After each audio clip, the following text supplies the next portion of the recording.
There is a question I want you to sit with before we begin. Think of someone you know, personally, not from a distance, who has lost everything. I mean, really lost it. Business gone, savings gone. Maybe a relationship gone with it. And think of what happened next. Did they stay down? Or did they rebuild, sometimes faster than made any logical sense? Now ask yourself honestly, what was the difference? Because if your answer is luck, you need to stay right here, because that answer is costing you. Not a little, a lot. And by the time this is done, you will understand exactly how much. I am going to give you 3 ancient principles today. 3 teachings that determine whether prosperity moves toward you or keeps moving past you. The first one will challenge what you believe about how the world works. The second will change how you work. And the third, I need you to hear this clearly. The third one stopped me completely the first time I encountered it, because it contradicts everything you have been taught about money and survival. Everything. When I finally applied it, not when I understood it, when I applied it, something opened that I had kept shut for years without knowing it. But we are not starting with the third one yet. We are starting with the enemy, because there is an enemy standing between you and what you are asking for. And most people go their entire lives without ever seeing it clearly. If this is your first time here, subscribe right now. Not because I am asking for a number, because what I am about to teach you is not a single conversation. It is a system. And this channel exists to walk you through every piece of it, one teaching at a time. Subscribe, and let's continue. The enemy has a name. You know it. You have used it today. Maybe you used it this morning. The enemy is called luck. Not the word, the belief.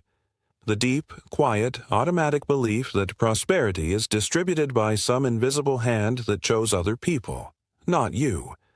That the man whose business survived did something you did not do or was born into something you were not born into.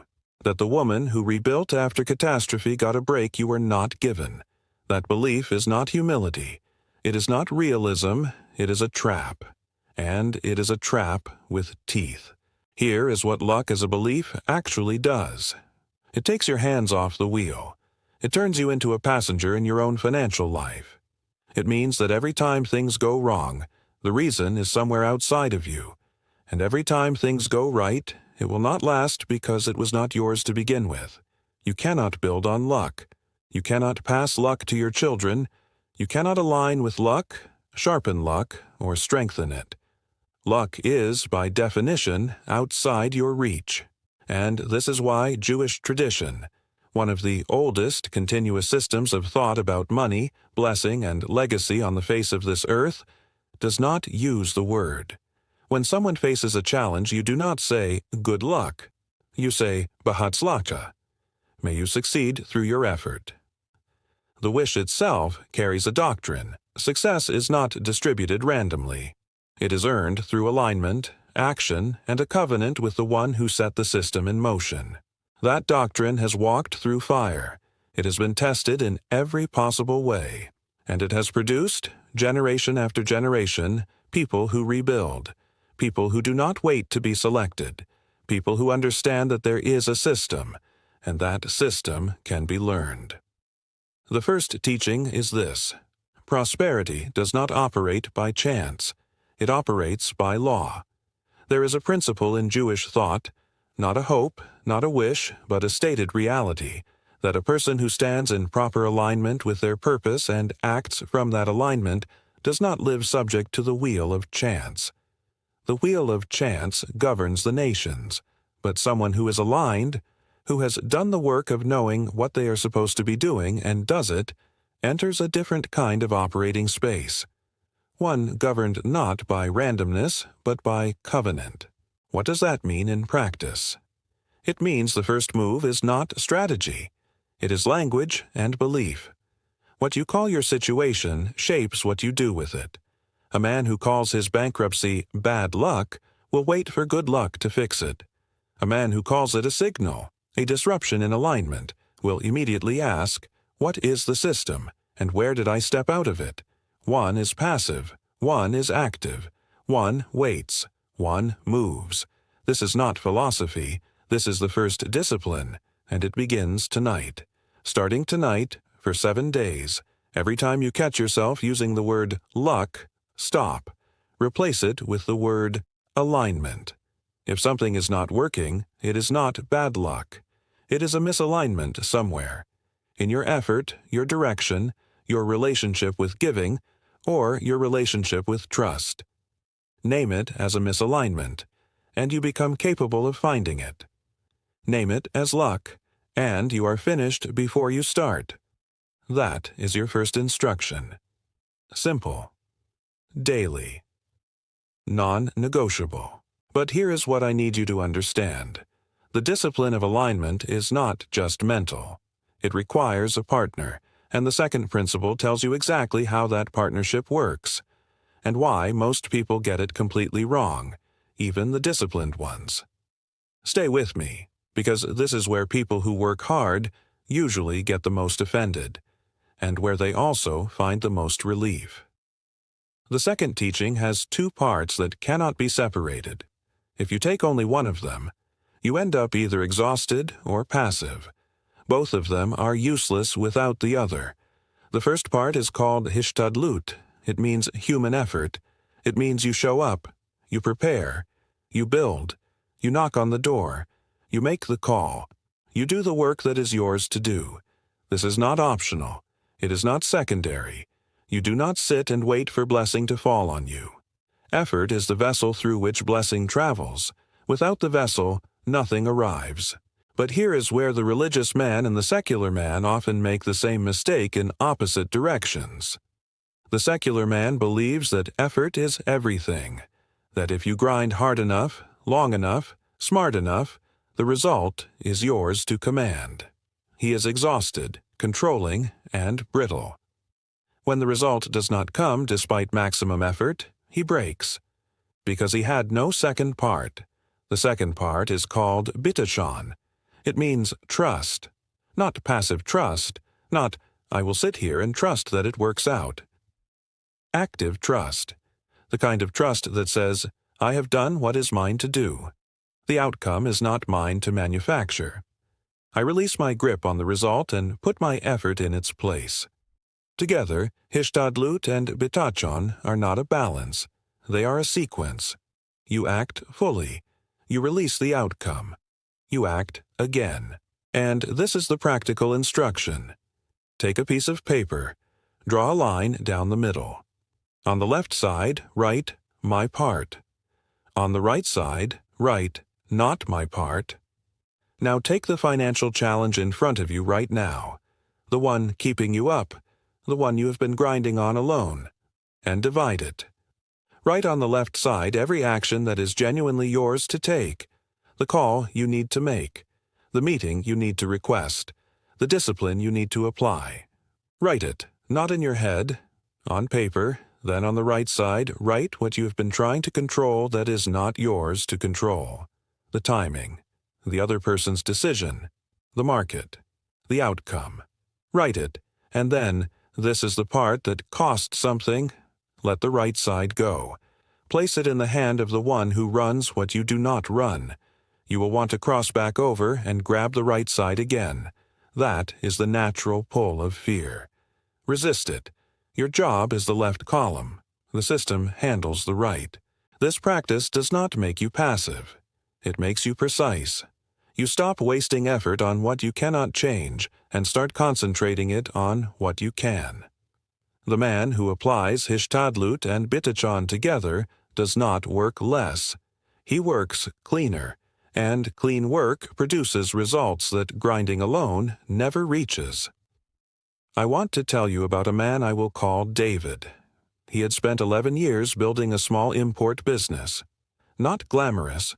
Textiles, modest margins, real work. In 1 year, his 2 largest clients dropped contracts simultaneously. Not because of anything he did wrong. A change in supply chain decisions at their level and 11 years of relationship ended in 2 phone calls. David did what most people do. He went into survival mode. He cut costs. He stopped reinvesting. He held tight to everything he had left, afraid to lose more. He stopped giving to his community, to his employees, to anyone outside of his immediate crisis. His logic was perfectly rational. When there is less coming in, you protect what remains. 18 months later, he was still contracting.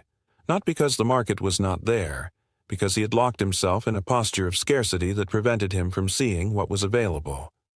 Then someone sat across from him and asked one question. What column are you trying to control right now?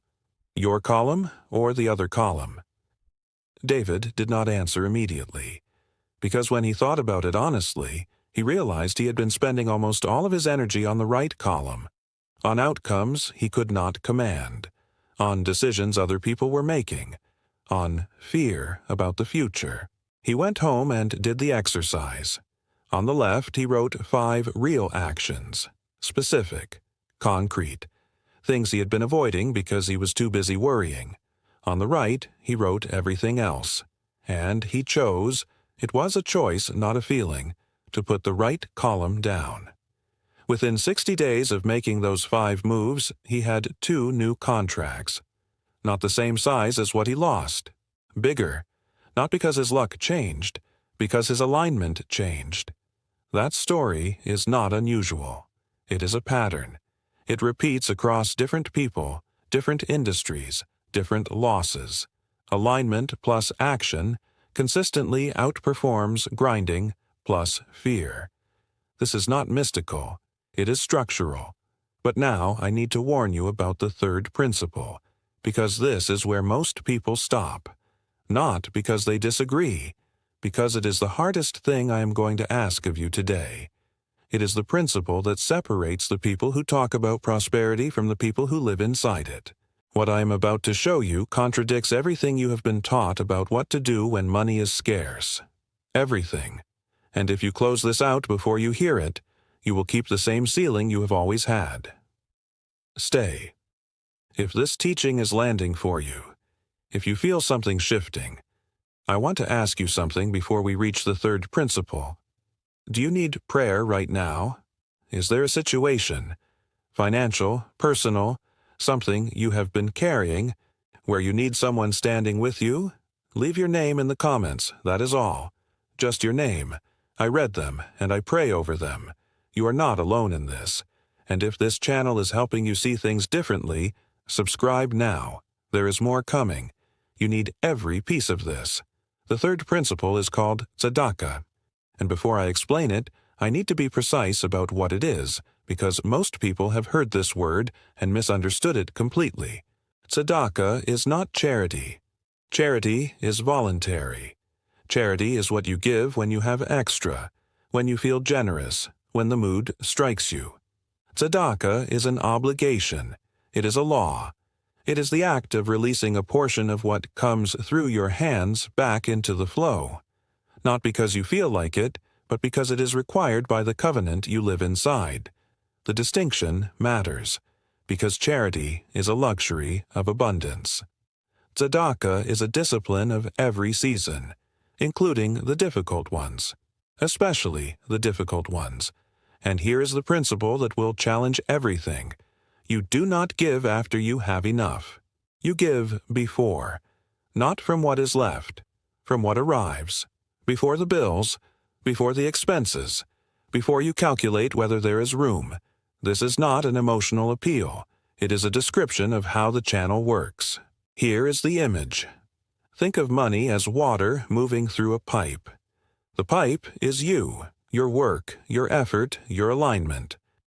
The water moves through the pipe toward those who need it. Tzedakah is not a leak in the pipe. It is the act that keeps the pipe open. When you stop giving, when you close the hand out of fear, the pipe does not fill up. It clogs. And clogged pipes do not carry abundance to anyone, including you. The man who gives from scarcity opens the channel. The man who holds from scarcity shuts it. This is not poetry.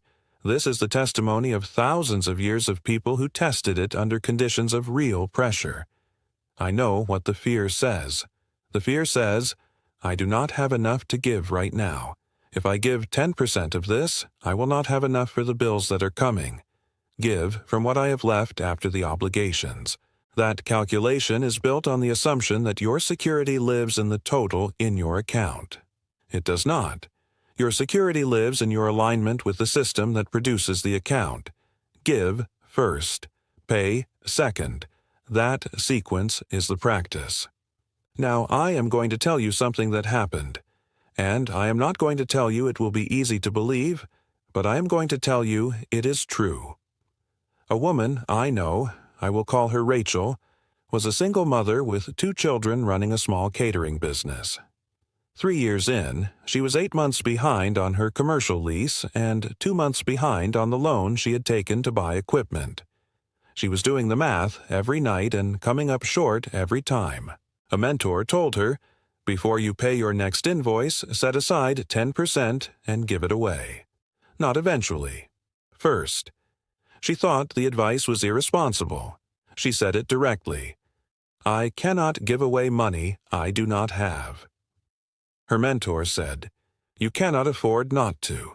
The math you are doing is not the only math happening." She made the decision. She set aside what she could, not 10% of what she wished she had, but 10% of the invoice that actually came in. She gave it to a family in her community who had less. Before she paid her own back bill, before she addressed her own shortage. Within 3 months, 2 things happened. A corporate client found her through a referral she had done nothing to generate, and the landlord, without being asked, without negotiation, offered her a restructured payment plan that made the arrears manageable. Was that luck?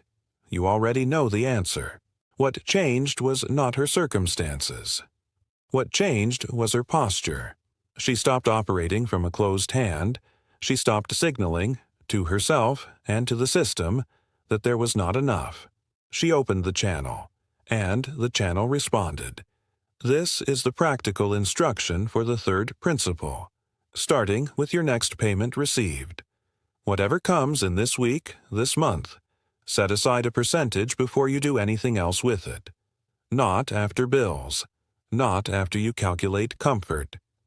First, the percentage is between you and what you can honestly commit to. Start where you are. The practice is more important than the size. Give to someone in genuine need. Give without announcing it.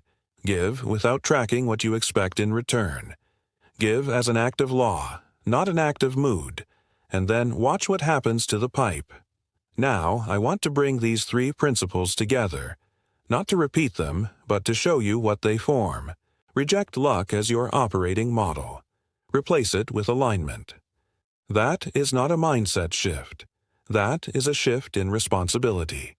You are no longer a passenger. Divide your effort from the outcome. Act fully in your column. Release what is not yours. That is not weakness. That is precision. Clean effort reaches places that exhausted grinding never finds. Give before you are comfortable. Open the channel before you feel the water moving. That is not recklessness. That is the law that runs the system you are trying to enter. You are here because something in you already knew there was a system. You were not drawn to this conversation by accident. You felt the distance between where you are and where you know you are supposed to be. And something in you is looking for the map. This is the map, not a motivation, not a theory. A map. Now I want to ask you again, and this time I want you to take it seriously. Is there something you are carrying that needs prayer? A situation that feels stuck? A business that is stalled? A family need that is not resolving? A door that will not open? Leave your name in the comments. Just your name. I will stand with you. And if what you heard today is giving you something real, something you can carry into this week, subscribe to this channel. Every teaching I put here is part of the same system, and there is more coming that you need. The next teaching I am preparing for you goes directly into something most people never talk about. Why some people get out of debt and others keep returning to it, even when they have more money. The answer is not income, and it will change how you see every financial decision you make from the moment you hear it. Do not miss it. Shalom, my friend. Until next time.